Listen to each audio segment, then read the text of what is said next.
Good afternoon, everyone. My name is Catherine Picard. I am the business manager of the American Society of Plant Taxonomists.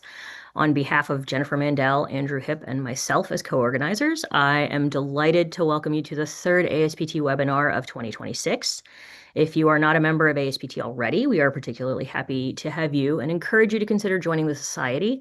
I'm going to drop some links into the chat once I'm done with the introduction. Along with some links for registrations for our next webinar. Our webinar series this spring explores the question, what good is taxonomy? Each of the 5 talks will highlight places where taxonomic work affects people well beyond the boundaries of research. ASPT believes that fostering a strong natural history community is more important than ever, and we hope that this webinar series helps to strengthen that community. Each webinar, including this one, will be recorded and posted to our YouTube channel. Link will be in the chat. And please make note of our next talk in the series, which is by Dr. Joe Miller, the Executive Secretary of GBIF. Dr. Miller will be speaking on the subject GBIF data integration towards the extended specimen. His webinar will be Friday, May 1st at the same time, and you can register at the link that'll be in the chat in just a second. Now to the talk that we are all waiting for. We are honored to have Dr. Wesley Knapp as our speaker today. Dr. Knapp is a conservation botanist and science communicator with more than 25 years of on-the-ground experience as a field botanist and plant conservationist. Since 2025, he has served as the Chief Executive Officer of the Center for Plant Conservation, a network of more than 80 institutional partners working to prevent the extinction of rare plants in the United States, its territories, and Canada. In this role, Dr. Knapp leads CPC's efforts to strengthen science-based conservation best practices, foster partnerships, and inspire action to combat the global extinction crisis. Prior to joining CPC, he served as a chief botanist at NatureServe, leading conservation status assessments of plant extinction risk and helping shape how biodiversity data inform conservation priorities. Dr. Knapp's work spans plant systematics, taxonomy, nomenclature, biodiversity data integration, and conservation strategy with a consistent focus on translating science into action. His expertise in identifying, censusing, and conserving rare plants, combined with his gift for communicating science to a broad audience, makes him the ideal speaker to explain the integral role taxonomy plays in plant conservation. Please join me in welcoming Dr. Wes Knapp. Thank you so much for that very kind introduction. I hate hearing myself introduced because I like to set a nice low bar, but that's been blown away. So thank you for having me. And thank you, Andrew and Jennifer, even though you're not here. Thank you for having me talk today about the importance of taxonomy and conservation, because conservation cannot happen without taxonomy. And there's a lot of misunderstandings of the importance of taxonomy in guiding every conservation downstream. And we'll talk about all those things. We'll go deep with some storytelling today, but before I go to the topic at hand, I wanted to briefly introduce the Center for Plant Conservation because some of you may not know who we are. So we have been around for 42 years at this point, founded in 1984, and we are a partnership. And our mission, it's on the screen, but essentially we are here to prevent plant extinction and to conserve our rarest plants. And we do that through a few ways. We do that through advancing science. I'll talk about the best practices in science and conservation for preventing plant extinction. We act, so we meaningfully put out and find funding to put out to our partnering institutions to conserve rare species through ex situ conservation or inter situ, the unification of in situ and ex situ together in the field to prevent plant extinctions. And we advocate. That's a little a advocacy. We're not really political, but we do have an educational arm, our Rare Plant Academy. We try to educate everyone, from the professional to the public, of the importance of plant life. We do that with an incredible group of partnering institutions and network partners that now touch 3 continents. Here's a map. We don't have wall-to-wall coverage of the United States yet, but I expect that to change hopefully over the next few years. But some of our partners are regional in focus. So some of the states that don't have homes, for instance, Atlanta covers Alabama because of their regional footprint. We do have partners working in Nevada, even though we don't have a formal partnership yet. But we are working to find the partnerships, because plant diversity in this country is not evenly spread across this map. If there are hot spots that need a lot of work, and it's going to take a lot of partners and all of us to slow the extinction crisis and do what we can to conserve our flora. The only thing I'll talk about that's explicitly CPC today are the best practices. This is a free downloadable book on our website. You're free to access if you are so interested. We are currently in the process of revising the book that anchors the best practices manual, which is here on the screen. And I know some of you at ASPT are involved in that revision, so thank you very much. And you heard my introduction. I was a field botanist for a lot of years, and now I'm the CEO at the Center for Plant Conservation. And I'm here to do everything I can to prevent extinction events. We are in the midst of the sixth mass extinction, and I feel like we need to do everything we can to prevent it. And I have to ask the community sometimes, what are we working on? And I think we need to be hyper focused. And we'll talk about that today and the importance of taxonomy in preventing extinction events. I'd like to show this graph from the IPBES report from 2019, I believe, and it shows the extinction rate of being 100 to 1,000 times higher than the background rate. Now, these are all vertebrate animals, unfortunately. I'll talk about extinction rates for plants in a minute. I also like to point out that that red on the screen here, this is the background rate of extinction. So extinction is a natural process, but humans are causing the extinction rate to be far higher than it has ever been before. So we need to act. And this seems overwhelming, but I don't believe it is. So I'm going to break down conservation into three foundational components today. And you'll see taxonomy is the most fundamental of all the questions we need to answer. The three questions are: what is it, where is it, and how is it doing to prioritize our action? Taxonomy, there's many forms of taxonomy. I'll just mention the World Flora Online, which is an attempt to make a global account of all the plants in the world. And this taxonomy is nearly 380,000 accepted plants found across the world. But I'll point out there's 1.6 million names in that database. So there are a tremendous amount of plants that have been described that aren't recognized as distinct. They are synonyms now. So the first question we have to answer is, what species exist? The next question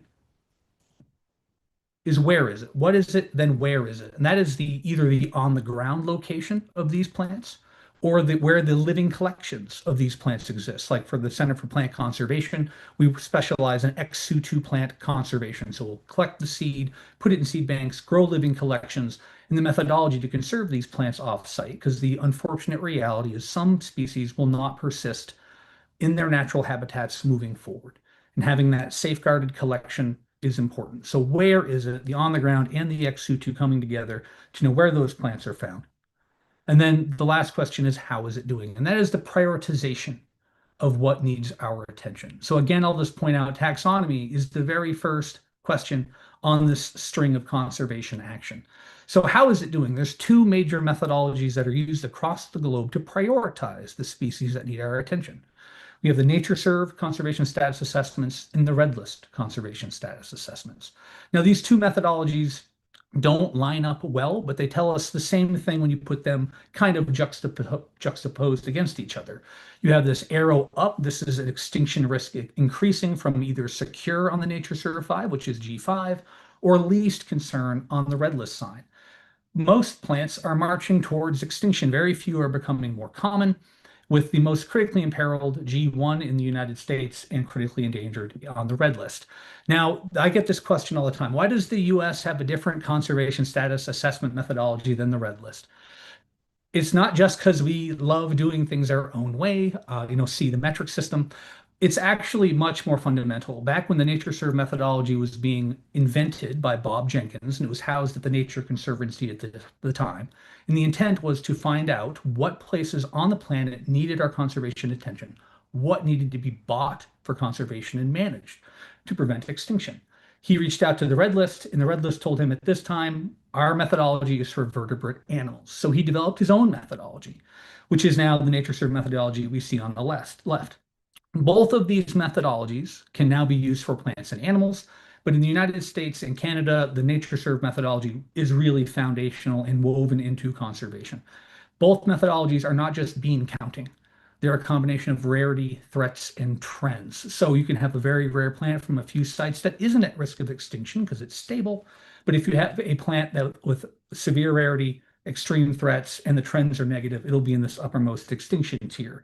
Those tiers are, generally at the upper crust. That's what we work on at the Center for Plant Conservation. We prioritize the G1, G2s, or the critically endangered plants. So thinking simply about this, G5 is the most common, G1 is the most at risk of extinction. It just moves up numerically. And these ranks, as I've mentioned, are really important because it's a standardized methodology across the United States and Canada. They're broken down into three groups. We have a global rank, the G rank, the national rank, which can be applied to, let's say, Canada. You can have an N1 plant that is imperiled with extirpation, but still be common in the United States. And then you have these subnational ranks or S ranks, which are applied at the state or territorial level, which can indicate extirpation risk. Now, these G ranks, if they're high G ranks, G1 or G2, and they're not listed on the Endangered Species Act, which is very common, they can still trigger conservation action through like the Bureau of Land Management and Forest Service policies. So it's really important to have these ranks applied because they're integral to conservation action in the United States. Now let's talk about what underpins all this, and that's taxonomy. I love taxonomy. Taxonomy is the classification of living things. We're all familiar with this, like levels of classification, this beautiful system that allows humans to talk across the planet about what organisms they're surrounded by. That works for plants, animals, and fungi. It is a really beautiful system, but it's the foundation of conservation. We have to identify and name our species to conserve them. And it is extremely challenging to maintain taxonomic currency because there are so many opinions and so much information out there in plant taxonomy, and especially because there's no consensus about what plants exist. The organizations like the ornithological unions will produce annually updated bird checklists of the world or the United States. We don't have anything like that in the United States. So if you're trying to do conservation, you have to first answer this question of taxonomy every time you begin a project. So it's very time consuming and very challenging. And we have conflicting taxonomic opinions that are very meaningful. And we'll talk about those in a minute. And lastly, I love pointing this out that names change all the time. And people get emotional about these name changes. Like they really get attached to the names that they've used. And I understand that. But science progresses. And that's why our names change. But this isn't a new novelty. I'd like to point out one of my favorite quotes of all times around taxonomy. And it's not Thomas Nuttall's quote, but Thomas Nuttall was the person being attacked by this quote. So Thomas Nuttall, very famous botanist, he produced a book in 1877, The Genera of North American Plants, where he revised a lot of our generic level understanding of plant life in this country. But not everyone agreed with him. Most famously is Caleb Cushing was a contemporary. He was actually a politician, but he dabbled in botany. And he has this incredibly seething quote I'll read and show you right now about name changes. So I'm just going to put this up here so we can remember maybe we don't want to be vocal in writing because time may make us look foolish. So he talks about Cushing's genera of North American plants, and the quote is, "The greatest defect of the work, namely in its disposition to innovate upon the established genera, to make a new genus of Commandra of Thassipium undulatum, a genus Epiphagus of Orobanche virginica, in separating juglans into juglans and caria, and adopting the dismemberment of Convallaria into Convallaria smilacina and polygonatum, in confirming the division of Pyrola into Pyrola and Chimophila, which the generic differences have been indicated do not warrant, and which, and this is my favorite part, materially injure the science of botany by embarrassing its nomenclature and impairing the symmetry of its arrangements." Now, in 1818, when Caleb wrote this, he believed this. But looking back today, no one is upset we separated the walnuts from the hickories. In fact, many of us have probably never even thought they were ever unified into a single genus before. Every one of these genera that have been split or recognized, or at least moved to a different genus. The only case here is Smilacina, which is now Mianthemum. All of these have stood the test of time. So we have to recognize that nomenclature and taxonomy, we move forward as a science and our names will change. Don't get emotionally attached to our names. But before I go down the taxonomy rabbit hole a bit more, I wanted to get introspective a little bit and talk to you about my love affair of taxonomy and conservation. So you heard a little bit about my career. I got my bachelor's from Catawba College in Salisbury, North Carolina. Then I had a long career as a field botanist, both in Maryland and North Carolina, where I was inventorying rare species and mapping them to conserve habitats. And then I became the chief botanist at NatureServe, where I worked on those conservation status assessments. Now I'm the CEO at the Center for Plant Conservation. But I can tell you, in an acute moment in my life when I realized this intersection of taxonomy and conservation. And it happened shortly after I started my career at Kitaba, but this is an important part of that story. So I was a late bloomer, pardon the pun, to my love of plants. And it was my second semester of my sophomore year that I took Natural History of Plants under Mike Baranski at Catawba College. And we used Newcomb's Wildflower Guide. And if you've never seen this, it's like a standard field guide, except it has a key, a very rudimentary key. And I could use this key. How many parts does the flower have? Okay, 4 parts. All right, basal leaves. All right, leaves are entire. It would take me to a page, and I could then understand the plant I was looking at. It was illustrated, it has scientific names, and this helped me like remove the green veil of the background. I could start naming the plants behind me in my life. And this was really important because it was my rabbit hole to natural history. It was naming the plant life around me, applying taxonomy.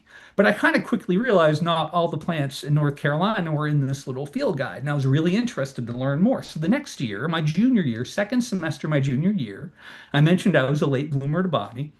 I took plant taxonomy. And now we had Radford, the Radford Ollies and Bell. And this is the book I used and used for years to identify plant life. You can see it's well worn. And this was like going to the big leagues, right? Like this taxonomy is all the plants in North Carolina, or so I thought. We would key plants from the top, from the like above families, like with key to families all the way. It was incredible. Hard work to get to a genus and then get to a species. A lot of incorrect turns and twists when you're keying something out, but it had the full accounting. And here's a plant that's been in that book for probably 20 years now, because I don't use Radford much when I'm in the field because it was published in 1968. But this was how I learned taxonomy. These books, these struggles, if the plant's in the book, it's a plant. If it's not in the book, I don't have to worry about it. Everything fit a category in this book. But when I became a botanist with the North Carolina Natural Heritage Program, that's when things really started changing. So after undergrad, I graduated as a field botanist in the Maryland Natural Heritage Program. And if you're not familiar with the Natural Heritage Program, each state, territory, or province in the United States and Canada has one or an equivalent. They compile the rare species data on the ground into like a centralized database. And that data, which now occurs and contains over 1 million on the ground rare species records, has assessed over 100,000 plants, animals, and habitats for the country. So it's an incredibly robust data set. When I became a botanist in Maryland, I studied the rare plants of Maryland routinely because now my job was to suddenly walk out in the woods and identify all the plants and know which ones were different and which ones were rare. It was an incredible task. So most states have a list like this. This is the 2003 copy of the Rare Plants of Maryland, 2010 copy. And it's just a simple accounting. You have a scientific name, a common name, and then the global rank, which we've talked about, and then the S rank, the state rank. And in this case, we also have a state status in Maryland because our state law there paralleled the Federal Endangered Species Act. So some of these plants have conservation impact, like there's policy around them. And then the federal status is also listed. But the day my world changed was when I realized taxonomy is not universal and there's a lot of debate. And that debate really impacts conservation and conservation decision making. So I'm going to call this the curious case of Juncus longi, because this is the plant that opened my eyes to this field. So as a young botanist, I was paired with Ron Wilson, who is an expert on the flora of the Delmarva Peninsula, so Delaware, eastern shore of Maryland, eastern shore of Virginia. And he knew the flora. So he took me to a place he'd just discovered that had a bunch of new rare plants, things I'd never seen before. I still remember the day I met Rincosia tomentosa and Rincospora recognita. It was a special day for me. But the plant that I think shocked us the most was this. We're driving down this logging road, and from the car, Ron pointed and said, "What is that?" So he knew immediately that he had seen a plant that was new to him. And usually, when you're really good and you know your flora, that either means it's something new and rare or it's a weed. There really aren't many options in between. So we get out, we dig it up. I pull out the new manual I'm going to use, the Herbaceous Plants of Maryland, which is well worn and tethered. Go to the keys, and here it is. It easily keys to Juncus longii. Totally matches, no problem. Really exciting because Ron had never seen this. This is an S1 endangered plant in Maryland, so a new rare plant species. I have to map this area and inventory it because this is going to be an ecologically significant area. We're not going to do timber harvest here. We're going to conserve this site. But I also carried Gleason and Cronquist in my bag, the manual of the vascular plants of the northeastern United States and adjacent Canada. And he did not agree. Gleason and Cronquist do not agree with Brown and Brown. If you look here on the screen, look here on the screen. He mentions Juncus longii in italics below, saying with long rhizomes, indicating it's a synonym of Juncus biflorus. So it's not distinct from Juncus biflorus. And then he further says perhaps Juncus biflorus is better treated as a marginatus of variety biflorus. And I was like, whoa, what's going on? These two people just really disagree with one another. And this disagreement is important for me because I'm trying to conserve the flora. So who's right? We have two very different opinions.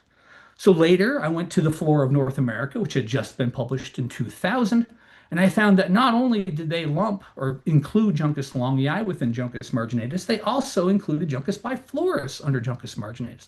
So even more confusing now. Do we have one species or three? Does one of them warrant conservation action, or do none of them warrant conservation action?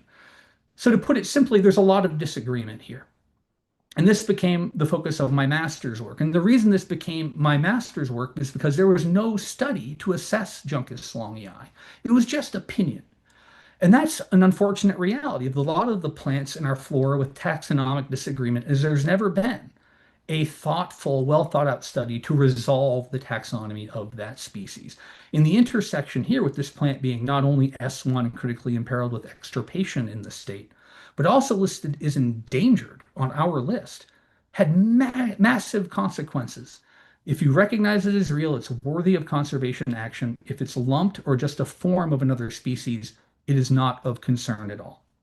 So this was my master's work. It was one of my first publications in systematic botany. So I'm a longtime fan of ASPT. I encourage all the students out there to publish here if you can. But we did a morphologic analysis of Juncus longii. I'm still a very vocal supporter of the morphologic species concept, especially as a field botanist who needs to walk around and identify all the plants around me. So we did this study which argued that it was distinct. But going down the rabbit hole of conservation, impact, and taxonomy, the plant that really captured my imagination from an early age was this plant I've highlighted here, which is Nuttall's micranthemum, Micranthemum micranthomoides. Because this has a global rank of GH, extirpated, or thought to be extinct. And that really shocked me, that we had plants that were thought to be extinct here in Maryland. Like I knew extinction was a problem of far off tropical hotspots like the Amazonian basin.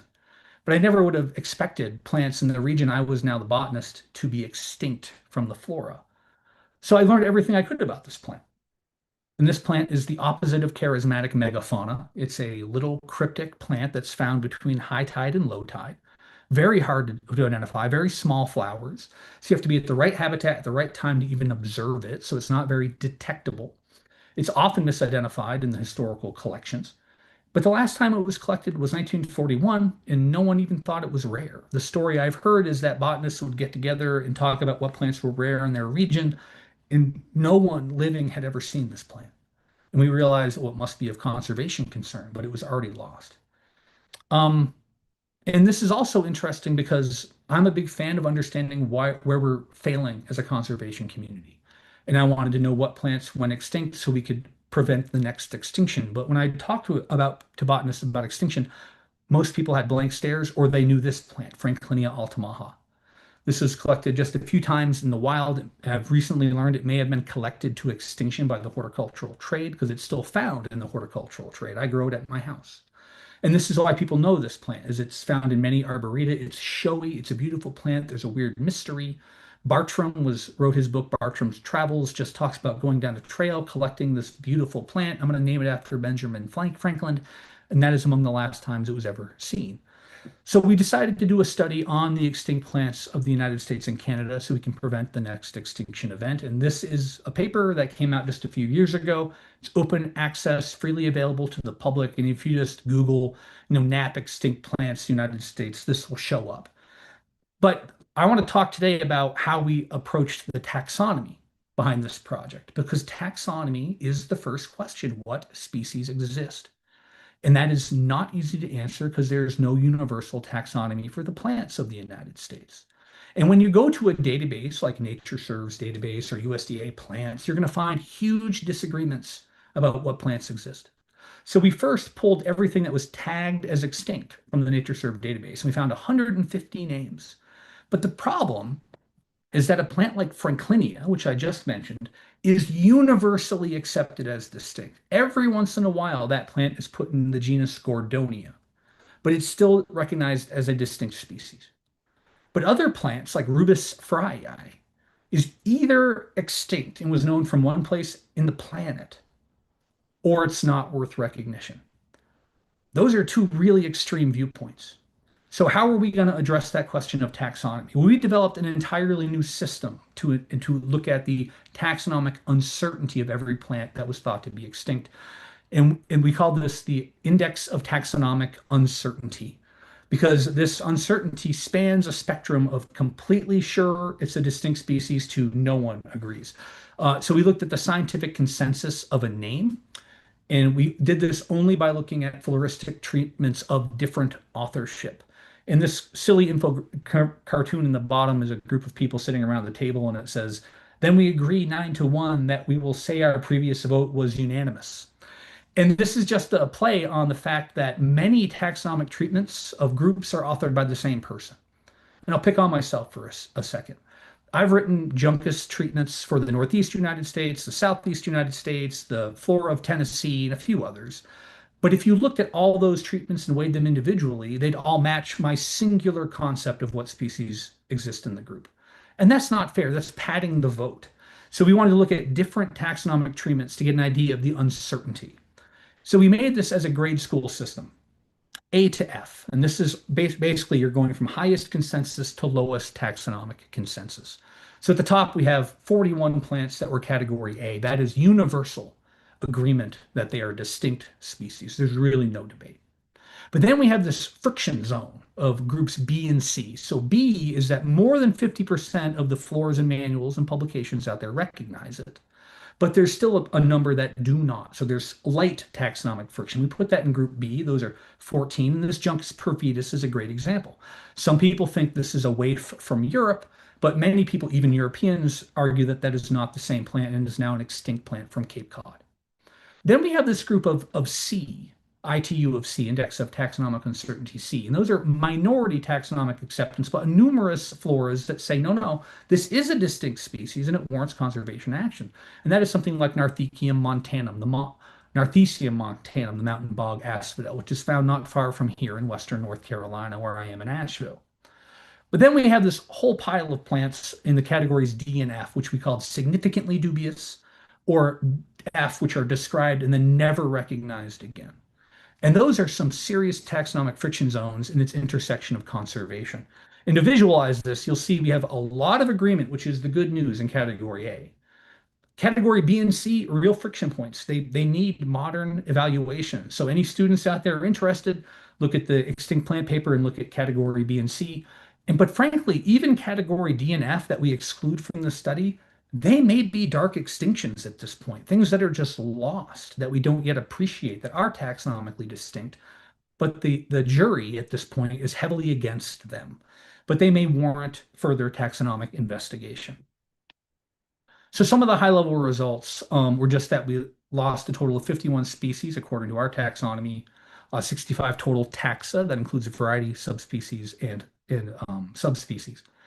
We had 42 of these extinct plants for what we call single site endemics. So that will line up future conservation work to work on plants of one known occurrence. But as I'll talk about in a minute, some serious taxonomic friction in that group as well. This gives us an extinction rate of about 0.4%, and we're losing about 3 plants per decade. So that gives us a baseline as we think about what increased extinction risks or rates look like as we move through the Anthropocene. So I want to make the point that that index of taxonomic uncertainty, though it was novel and useful, it was very time consuming. And few papers that study big science or big data go into that much detail on the taxonomic uncertainty of a group. Most of them kind of pick a source and move on that source. And I understand that, but it's not really going to paint the whole picture. So one of my favorite treatments out there is the Flora of North America series. Full disclosure, I sit on the board of the Flora of North America, but as a practitioner, I use this flora frequently. This is just one of the shelves in my library, of which there are 2 shelves that are dominated by the Flora of North America series, which started in 1993 and will hopefully be finished in the next coming years as they wrap up the few treatments. But the part of the problem here is that we have a moving bar of taxonomy. The names in these books may or may not be the best available science. And I'm going to go through a couple of examples of how what you see in the flora of North America may or may not be the best. So before the flora of North America treatment came out for cactus, I'm going to use the example here of Sclerocactus glaucus. It was a single taxon across its range, and it was G3. So it was at risk of extinction, but it wasn't the kind of plant you would immediately prioritize against a G1 or a G2. Because we have to think about prioritizing our conservation action. It should be ones over twos, then twos over threes, if all things else are equal. But when the Flora of North America treatment came out in 2004, it split that broader circumscription of Sclerocactus glaucus into 3 species, one of which is G1, critically imperiled with extinction, another, the Colorado cactus, which is G2, and then another G3 cactus. So if you weren't using the current flora of North America taxonomy, you'd be missing really important conservation targets. And as I mentioned, BLM, Bureau of Land Management, and U.S. Forest Service, there are policies to trigger G1 and G2 plants for conservation action. So having the appropriate taxonomy provides more explicit ranks that do direct conservation action. Now, a more complex story in a group I love is one of the Trillium pusillum complex. So this is the dwarf trillium. It's a cute little guy. I got to encounter this early in my career. And the Flora of North America treatment came out in 2003, and it showed 1 species with 2 varieties. But this is a G4 plant. It's common and widespread, not really a conservation target at all. This would be near the least concerned group on the IUCN Red List. But more modern treatments first split this into 3 species. One of those species, Trillium georgianum, is a plant of 1 known occurrence in the world. If your taxonomy wasn't right, this plant could have gone extinct before it was recognized as a distinct species. So investigating our taxonomy has meaningful on-the-ground conservation impact. But that's not it. Trillium Texanum was also recognized that as a G3 plant at risk of extinction. But then you still have this widespread G4, common and widespread Trillium pusillum, except there are at least 4 varieties now recognized of Trillium pusillum. Among them is a T1, G1, critically imperiled Trillium monticulum, known from 2 places in the world, one in West Virginia and one in Virginia. So getting our taxonomy right makes the prioritizations of what we work for downstream clear. But that's one reason I wanted to be here today, is to plead with the American Society of Plant Taxonomists to continuously investigate our rarest plants, because this resolution is what we need. But I will point out that even this is probably not the final story. Back a few years ago, 2021, I was one of the co-authors on the conservation status of Trillium in North America. This is a book that's freely available online. There are a few hard copies floating around. But this is where the friction of taxonomy and conservation can be seen in full display. So this is all for the Trillium pusillum complex. And you'll see on the far side, the red list decided not to recognize any varieties. And I believe at the time they weren't recognizing varieties for conservation action at the red list. So it's just a broad, circumscribed Trillium pusillum that isn't worthy of conservation. But they did recognize that G1 single-site endemic Trillium georgianum and that at-risk Trillium texanum. So there's a lot of conservation being lost if you take the broad approach with the red list did. If you look at the left, we have the numerous varieties I've already talked about, that we tracked all those at NatureServe. But in the middle, you'll see even undescribed varieties. Variety 4, Carolinianum, Variety 5, Palustrum, and that's because of work that Susan Farmer did at the University of Tennessee that hasn't been published or vetted, but accepted by Alan Weekly in the flora of the Southeast United States. And this is where there is serious friction in our taxonomic understanding and what should be conserved. Now, some of these decisions are serious, like some of these Trillium varieties that are undescribed would be G1. They would be priority if you recognize them. But right now, we're not sure if they need to be recognized. This is a group of plants Aaron Floden at the Missouri Botanical Garden and I hope to find the funding to clarify, because every population is mapped because it's rare throughout its range. And we could do a wonderful job assessing the diversity of this group if we took the time to do so. So maybe this is a great PhD project for someone out there. But as we talk about undescribed entities, undescribed species are a major concern for conservation. And I say species, but I do mean taxa. So subspecies and varieties should be included in things that need to be named because they should be conserved. And the flora of North America is vast, and we are still discovering our cryptic plants and describing our diversity. In Alan Weekly's Flora of the Southeast United States, he has over 100 undescribed plants recognized in this flora that need attention and they need to be named. Many of these undescribed species are already at risk of extinction. They're G1, G2, or G3, and conservation works largely at the species level in the United States and Canada. So having these plants described will allow us to rank them for conservation purposes. Because the age of discovery is not over here in the United States. And I like to make this point because we say undescribed or new to science, and some people misunderstand what I mean by that. And I like to drive home the point that Coney and Orr did a wonderful book called Speciation. It came out in 2004. I highly recommend anyone interested in taxonomy or species look into this book. And one of the things I pulled out of this book was that the average evolutionary age of a plant on Earth is over 2 million years in evolutionary origin. But humans, modern humans, are only around 300,000 years in evolutionary origin. And even the genus Homo, for which we come, is only 2.8 million years old. So what's happened? These plants are ancient and they're going at risk of extinction because of human action and how much we've changed the planet. But to get back to the task at hand, we must describe our flora if we're going to conserve our flora. And we must describe our flora so we can understand the systems and the plants and the roles they play in our world. Because trying to describe a system without the parts labeled, you're going to make a lot of mistakes and a lot of bad assumptions. So that leads to a dissertation chapter of mine on the rate of new species discovery. And we looked at three areas geographically for this study. We looked at California and we looked at Canada and the Southeast United States. For brevity and time purposes, I'm only going to look at the Southeast United States because it's a nice story about what we're seeing. And this was a big collaboration. So I had the University of Chapel Hill lab, Alan Weekly's lab, me at the Center for Plant Conservation, Bruce Baldwin, Jason Alexander from the UC Berkeley and Jefferson, Jordan Tischer from Mobot, Kay Havens on my committee, Reed Noss, Brilliant Conservation Mind, and Luc Brulé in Canada. They all provided data for this analysis, and I wanted to give credit where credit is due. So how do we figure out the rate of new species discovery? So we've talked about taxonomic uncertainty already, but for the sakes of the purposes of this study, we looked at all the accepted names in the flora of the Southeast, the accepted names in the flora of California, and the accepted names of the flora of the flora of North America. And then we populated these plant names with the year of publication as occupied in Tropicos, because every plant name has a description date, and we'll look at that in a minute. And we call that description date the born on date, kind of as a way of being playful, but indicating when the entity was first described to science.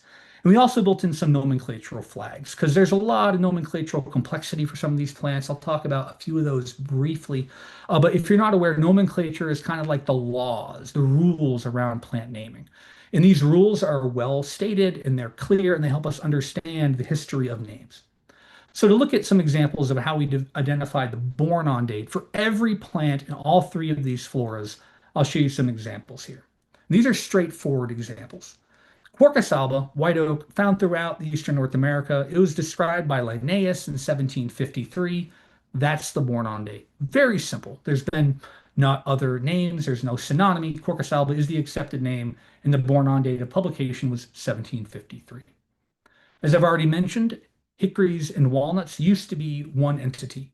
So if you look at the name Carya tomentosa, you'll see that Poirier had a different combination than Nuttall. Nuttall published this in 1818.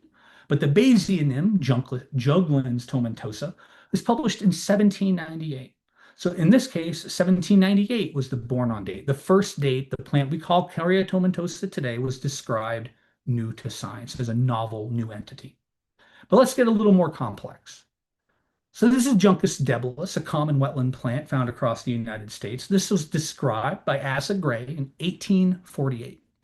Many years later, after Asa Gray's name was accepted and used, someone discovered there was an earlier name for this plant we call Juncus debilis. And as you might know, the earliest name has priority. It's one of the rules. However, the rules of nomenclature allow that a well-established name can be conserved. And in this case, the community felt like conserving the name Juncus debilis was appropriate. What this does is it confuses the born-on date. So though Juncus debilis, the name we recognize today, was born in 1848, the born-on date was 1844. So that would be the born-on date for Juncus radicans. And we had this flag, non-conserved, meaning a conserved name from Tropicos to help us understand that the current name isn't the earliest name. But things can also get way more complex than that. This beauty here on the left is Solidago tarmacoides. This name has flipped and flopped. It's gone from asters, a symphyotricum, all sorts of different genera over the time. But it's complex because if you looked at the name Solidago tarmacoides, you'll see Tory and Gray, B. bovine. So this was 1972. Well, no way, Jose, because you have the basionym, Aster tarmacoides from 1841. Okay, that makes a lot more sense. But wait, there's more. So what originally happened is Nuttall, there's that name again, put this in the genus Inula alba. He described this plant first as Inula alba. But then when Inula was moved to Aster, there was already a name called Aster albus. So his plant, Inula alba, needed a new name. So that became Aster tarmacoides, which today we call Solidago tarmacoides. So that name, the born-on date for this plant is 1818. Now, this was a lot of work and it sounds unnecessary, but it's helpful to understand the date of discovery because that will lead to how our flora is being described today. And it can help us understand how much more work we have ahead of us. So this is the graph from the Southeast United States looking at the born-on date of all the plants in Weekly's flora. And you'll see there's some serious ebbs and flow. So here on the far left, this is Linnaeus. He developed the naming system. He named 800 and something plants that are still recognized today. A tremendous footprint on the understanding of the flora of the Southeast. And then this peak, this is Michaud, famous botanist who described all sorts of plants and animals across the United States. That's around 1800. These are decadal points, by the way. And then we have this kind of trifecta, this double hump here of Azagray, Engelmann, and Torrey, who did a tremendous amount of work, and their impact is still felt today by this peak. And then this other peak, this is another southeastern legend, J.K. Small. And his footprint is really significant because he was working in the deep south in habitats that hadn't really been inventoried quite yet. Well, what I want to point you at is this kind of asymptote here on the far right side, that we have this leveling, but it's still around 90 to 100 plants per decade we're describing, completely new to the flora of the southeastern United States. That is a well-inventoried, well-surveyed, and well-resourced area. So the implications for the rest of the globe and mega biodiversity hotspots to me are very striking. We have an incredible amount of work to do to describe our flora. And there's some take-home messages I think that are really important for conservation. When you look at, I looked at the G1 through G3 group of rare plants, which is here in blue, and then the G1 plants, which are here in orange, you'll see both of these are still trending upward even though weekly with the R value. That indicates over time, the plants we describe are already at risk of extinction. And I think that's because it takes a long time to inventory and understand our flora. When you're getting off of boats and exploring an area for botanical inventory, you're not going to encounter the rarest plants first. You're going to encounter and name the more common widespread plants. So as you taxonomists are looking at your works, please remember your lumps are meaningful for conservation, but also are your splits when you recognize something new. And keep in mind, you still could be discovering new plants because we're still describing 100 per decade, even in the area of the Southeast United States here. Now I broke this up numeric, and this is a graph of the G1's endemics of the Southeast United States, because some of the G1 plants in the Southeast may be found in the West Indies. If you look at just the Southeast, the plants that are being described, there's a high correlation to G1 species. So again, cryptic diversity takes a long time to understand and describe. And many of these G1 plants have narrow ecological niches and they don't have broad geographic distributions, so you might have to stumble into the habitat to inventory them. But if you break down this data, this 272 years of botanical history into 34-year timeframes, there are some interesting things to point out. First, in this first 34 years of discovery, only one plant that is now G1 was described. If you look at the most recent 34-year time frame, over 100 were described. So this really shows that it takes a long time to investigate and discover your rarest plants and describe them new to science. And I'll also point out the percentages. Nearly 73% of the plants being described in the Southeast in the last 34-year time frame, 73% of them are already at risk of extinction. So the plants we are describing are inherently at risk of extinction, and unless we describe them, we can't conserve them. If you look at the botanists with the most described names that are still recognized today. So not talking about names that were lumped. These are recognized today. You see Linnaeus stands head and shoulders above everyone because he invented the system, and it's not really fair to look at him that way, but he's at the top. But the thing I'll point out again is he only recognized or described one plant that would be considered G1 today. And even this plant, the Susquehanna doll's eyes daisy, is taxonomically uncertain. There's a lot of debate around that plant. He described very few plants that are G1 through G3 because he was describing the common widespread flora. Someone like Chapman or Small, which have described a much higher percentage of at-risk plants and G1 plants, is because they were working in incredibly important areas like Florida, for instance. They were on the ground collecting, inventorying, or naming plants from very small, rare habitats that are now highly at risk of extinction. And I want to leave on a note about taxonomic disagreement. I've talked about this disagreement, this friction among floras, because we have to find a path forward that doesn't have this much disagreement. So to look at the total disagreement and how common this is in the flora, Alan Weekly has been doing some work for a project I'll mention in just a minute, where he's crosswalking numerous floras to see our points of agreement or disagreement. So in this case, we looked at the pine family in the Philipteridaceae, the marsh ferns, and we looked at 4 treatments. We looked at the flora of the Southeast United States, flora of California, flora of Canada, all with 2023 dates, and an older treatment from the flora of North America, the fern treatment. And we picked this because it's a juxtaposition between kind of more modern treatments and a dated treatment, because that's one of the challenges the flora of North America has now. If you don't know, if you pull that book off the shelf and you think this is authoritative, it may be 23 years old or 33 years old, and you don't quite realize it. So the disagreements among these older and newer treatments are pretty serious. In the pine family, there's about 108 taxa recognized. 72 of them have full agreement across these 4 floras. But there's 35 taxa with various disagreements, from full disagreement on recognition of species to rank varieties or subspecies. So about 32% of the names in the pine family disagree across these 4 treatments. It's much worse when you look at the ferns, and that's because we've had a lot of knowledge increase in our understanding of fern life on this planet and across the country.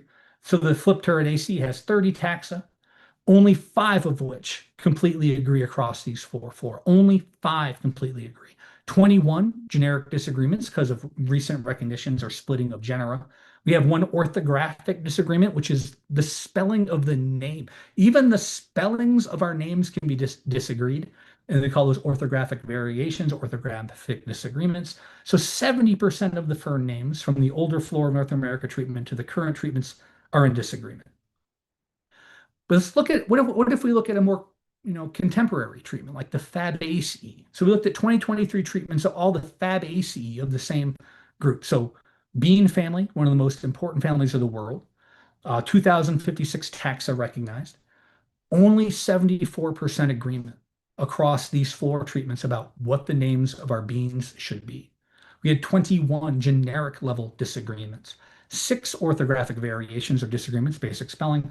So about 26% of the names you encounter for the Fabaceae disagree across treatment. And that is a serious challenge for people trying to do any scale of work, not just conservation work.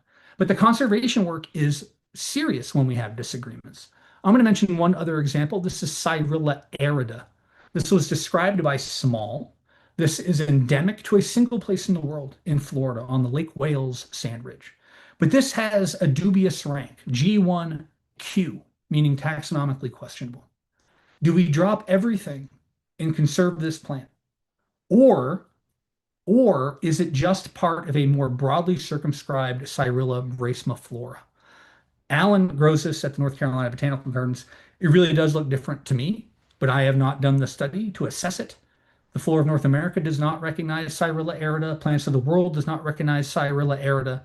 So where should the decision lie? I don't know the answer. This would be a wonderful project, but it's such a broad geographic distribution, it needs a full-on study. But here the friction can be no more acute than a plant of a single site that needs our attention or just a strange form of a more widespread species.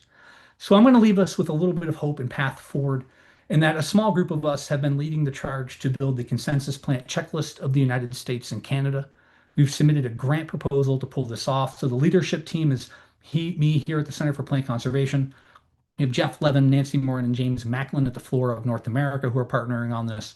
Gary Moore at the USDA Plants Database, Amanda Eberly from NatureServe, and Alan Weekly have been leading this, compiling information, trying to do some grant proposals. And then we have a whole group of regional experts who are working on floras and manuals who are going to participate in this consensus plant checklist if we can find the funding.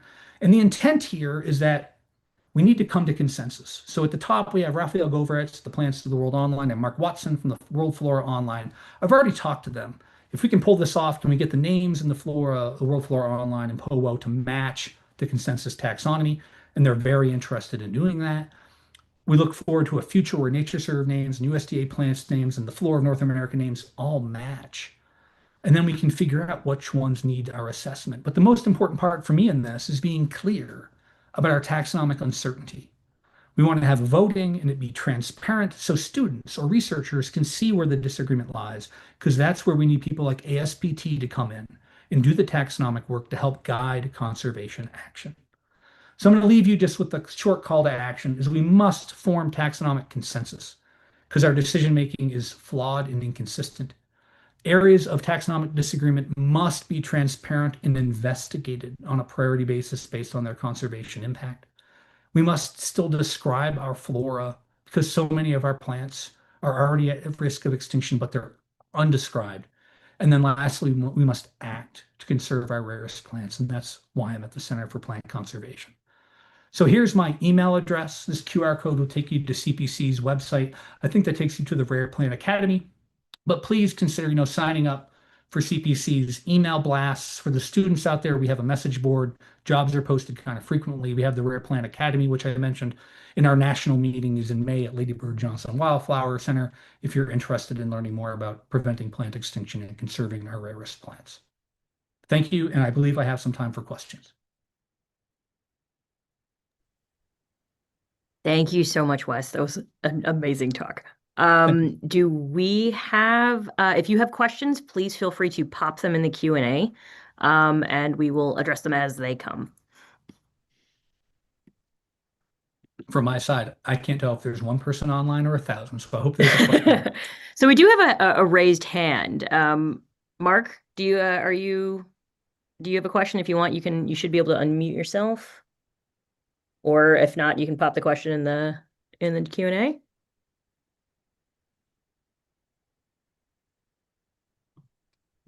Maybe not. Okay. Okay. Oh, a great question from the anonymous attendee. How can we address dark and gray extinctions? Oh, so this is hard. I didn't spend a lot of time on the extinction topic, even though I've done a lot of work in that, and I've even described a plant that is now extinct, but it wasn't recognized for 100 years. So I am sure that there are more dark extinctions in our natural history collections. So if I was going to try to figure out how to do more about that, I would look at the geographic distributions of plants and look for outliers. And that's what happened with the Marshallia that we identified as distinct and extinct here in North Carolina. It was on the other side of the Appalachian Mountains, which biogeographically didn't make a lot of sense. So when we actually looked at the material, it was quite clear like something is going on here.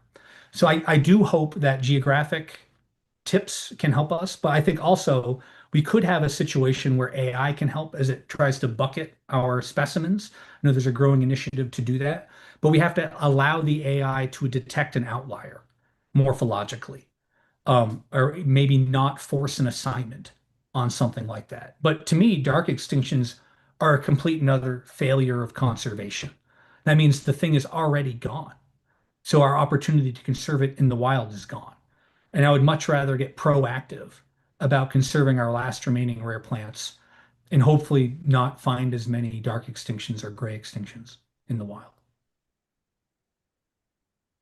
So Andrew was able to join us today. Hey, Andrew Andrew. Hipp, president of ASPT. Wonderful talk, Wes. I really appreciate the work you're doing. One question. You talk about the morphological species concept, but what is your thought about morphological entities that don't appear to be distinct once we study them closely using genomic and genetic data? Well, that's a great question, Andrew, and I'd have to ask serious follow-ups, like what genomics were done, what markers were used, how complete was the sample. I just don't know because I think it's a taxon by taxon question. Um, And as a strong field botanist, I think most of us agree we use the morphological species concept every day when we're identifying plants. As a natural historian, that's what we do. We don't have pocket tricorders like Spock. You're using our eyes to describe the flora. That can be that can be informed by genetic data, and sometimes we may learn this thing that looks morphologically distinct is not genetically distinct. That is informative and that can change our concept of taxonomy and species. But at the end of the day, we are walking around outside using our eyes to identify the flora. And if molecular bioinformatics is going to inform that, that's wonderful. But you wouldn't even investigate something as new unless it looked different. It caught your attention. Why did it catch your attention? Because it looks distinct. I've also seen many cases where people backdoor into something new by looking at the molecular, like the native Phragmites that was described probably 20 years ago. It was just thought to be a molecular outlier, but then close examination realized it was a distinct subspecies, if not a species. So I think there's a lot to be learned from both fields here. I don't think one overrides the other necessarily. And it's just more about figuring out what is worth and not worth recognition using all the tools we have. Okay, Elian Norman, amazing speech. A small point. Where did you get the photo of Andre Michaud since there's not supposed to exist? I'm sure it was a Wikipedia page because I'm pretty careful about grabbing stuff that's not public comment. Okay. And so From maybe Emily it's not Michelle. from Emily Poindexter, amazing talk, really inspiring. In your funding plans for developing a taxonomic consensus, are there long-term plans for maintaining it once it's completed? Absolutely. So the intent is to get it off the ground as a living, breathing thing, not written in stone, annually updated, but with the community buying in. The same way the Pteridophyte phylogeny group uses a GitHub website, a public-facing website to get community buy-in and to make transparent decision making. And one thing I've kicked around that I think my collaborators will appreciate is let's say we get this off the ground and it's year two. Maybe we hand that off to another person that can chair the list for the next year as a young upcoming professional, and then they can be the lead author on the consensus plant checklist and by community involvement. It's the kind of thing we should talk about collectively because it does need to live and breathe. It needs to exist for us all moving forward. Okay. If a quick question from Linda Butler from the Rogerson Clematis Garden. There are recent studies led by by D. Estes in the genus Clematis. How quickly will we know which of the newly recognized species or reestablished species have endangered status? How quickly are these determinations made? That is a great question. I'm friends with Dwayne. I've read that paper. I disagree with him on some of those entities. And when I was at NatureServe, I just said, I don't know what to do with these right now. So you should check NatureServe Explorer and see if they have a rank, because everything we do is prioritized. So if they're in there, they're probably, so NatureServe maintained three levels of taxonomy. We have standards, which will be the plants in the flora of North America, provisionals, which would be something like the clematis, because it's a newer than the standard. And then we have non-standards, which are just synonyms. So standard, non-standards, and provisionals. So something like that, the clematis, for it to get a NatureServe rank, it's just a matter of prioritization. And we are constantly looking through the literature, trying to figure out what names need to be described. And though there is no standard that's well up to date or perfect, that NatureServe list is about as good as you're going to get because they have resources and they're trying to do this all the time. Okay, I want to be cognizant of your time. We do have just three short questions. Do you have a little bit more Sure, time? let's Or do it. okay. So for Mark Mayfield, is there a way to place any extra weight on taxonomic treatment by experts who have done the broad scale detailed work than those floras that you've mentioned, which may have a different treatment? Yeah, that's a great question. So we want those experts in the room too, talking about their groups. And the reality is that some groups won't have authors or experts. They're kind of these orphaned groups that need attention. And then we have groups like Trillium, where we have 100 different opinions because they're sexy and people have worked on them. And then groups like orchids, where there's just highly divergent opinions on what should be recognized. Informing consensus on some of those is going to be hard. And there's many levels of consensus, right? There's, I can live with it, but I don't love it, or I will not participate in this because I cannot go that far. So finding that middle ground is going to be really important with what we recognize. And what I envision is someone like Alan, who is an uber splitter, can show where he disagrees from the consensus, but still show what the consensus is. So he can, of course, have his opinion, but the standard, the accepted name, will be probably different than something that Alan's recognizing. And I think this, I'm going to take just one more because I think it's kind of continuing on this Sure. theme. Thank you for this wonderful talk. Do you have thoughts on the inconsistent application of subspecific ranks like variety and subspecies? Does it matter where the variation lies, considering that ranks in different groups may not be equivalent? So this is a real polarizing topic for people. I do not, I'll probably get rotten grapes thrown at me. I don't think we need two ranks. They basically mean the same thing in botany. They're used inconsistently across groups. There's an incentive to describe something as a subspecies because you get your name behind it. So, I talked about this with my friend Jeff Levin when I was at the International Botanical Congress in Madrid 2 years ago. And I personally think the code should be amended so we have one rank and we figure out what to do with all these ranks. So we just have one because they're essentially the same thing. And the question of rank is serious. And it's not just subspecies and varieties, it's also generic ranks because many things are ebbing and flowing at the generic rank, which causes friction. Now, that friction isn't as meaningful as species, subspecies, or varieties in terms of like the least discernible taxonomic unit. But to me, like those generic shifts are kind of like changing the or rearranging the deck chairs on the Titanic. It doesn't really matter much. I understand intellectually or phylogenetically, it could be interesting to get those right. But rank is a problem we have to find a path for in botany, but I don't see the path, so I don't like to bring it up as a complaint because I don't have a solution at hand right now.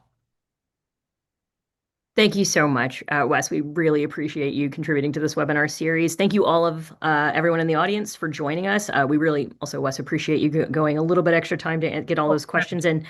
If you have questions, would like to get in contact, you can go to aspt.net to learn more about our society. And if you are interested in joining our webinar listserv, you can send an email to me at the email address in the chat. And thank you very much, everyone. We hope to see you on May 1st for Joe Miller from GBIF.